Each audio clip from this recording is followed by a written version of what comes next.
Cek, cek. Bismillahirrahmanirrahim. Jadi saya ingin menjawab dari dua pertanyaan yang dilontarkan kepada saya. Pertama, tadi pertanyaannya bagaimana solusi pesantren untuk menyelamatkan pola pikir generasi muda, terutama dalam sekarang ini yang kita sebut dengan kebudayaan gadget, ya. Jadi jujur aja HP ini, gadget ini menjadi satu dimensi terpenting dalam kehidupan kita.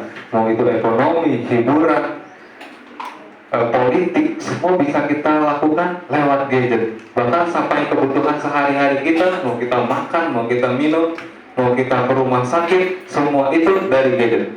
Nah, jadi gadget ini penting banget. Nah, tapi di sisi lain kan gadget kan juga membawa dampak buruk, ya, membawa ancaman juga bagi generasi kita, seperti game, film, dan sebagainya, lagu, ya. Dan apapun itu berpeluang buat kita semua kecanduan gadget. Ya, jadi kalau misalnya kita kecanduan gadget, ini jadi problem parah. Nah, bagaimana solusi pesantren untuk bisa menyelesaikan tantangan gadget? Pertama mungkin, ya, yang bisa saya rangkum di sini adalah perlunya kita bersama, kita semua adalah mensosialisasi kepada anak muda, atau misalnya kita memberikan pengarahan, pembekalan bagaimana cara menggunakan HP. Kalau misalnya di Atakwa sendiri, pembekalan bagaimana menggunakan gadget dengan baik, alhamdulillah udah ada namanya Ustadz Ilham, ya. Jadi Ustadz Ilham ini tadi pergi, ya. Jadi Ustadz Ilham ini memberikan pengajaran khusus tentang adab bermedia sosial, ya. Ini penting, ya. Belajar adab bermedia sosial akan membuat kita menjadi lebih berhati-hati lagi dalam menggunakan gadget. Kemudian juga adalah langkah lainnya adalah kita memberikan pengarahan gadget ini buat apa, gitu kan? Di sini Ustadz Ilham juga mengajarkan bagaimana cara membuat web, ya. Dari pembuatan web ini kita setidaknya bisa menggunakan gadget lebih bermanfaat. Artinya kita memberikan pengarahan nih biar diarahin ke suatu hal yang lebih bermanfaat aja daripada HP kita gunain buat menghabiskan waktu dengan YouTube, game, dan sebagainya, TikTok, Instagram, ya. Tapi di sini kita diajarkan untuk menggunakan HP itu, gadget, untuk sesuatu yang lebih bermanfaat.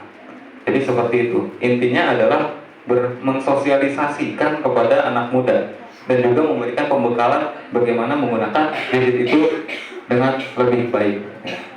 Kemudian tadi untuk pertanyaan kedua, ya, apakah ada konsolidasi atau organisasi untuk bagi tugas, ya kan, dalam menyelesaikan tantangan sekularisasi ini. Nah, di sini mungkin saya sebutkan sebagai gerakan terorganisir.